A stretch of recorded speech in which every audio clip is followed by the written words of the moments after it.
যৌথ উদ্যোগত আৰু চিলাপথাৰৰ বাকী ৰাজ্যৰ সহযোগত আমি আজি চিলাপথাৰ ৰাজ্য প্ৰেক্ষাগৃহৰ ৰাভা দিৱসী আয়োজন কৰিছোঁ।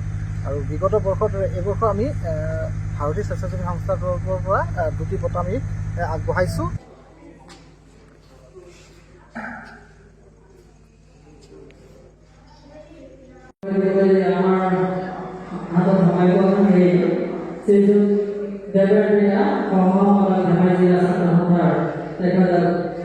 অতি চমুকৈ দুআষাৰ কৰিবলৈ ওলাইছে।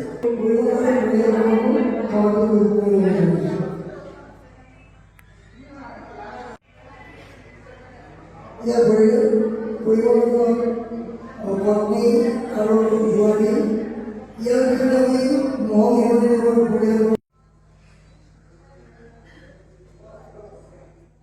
বাহিনী যথেষ্ট পৰিছে।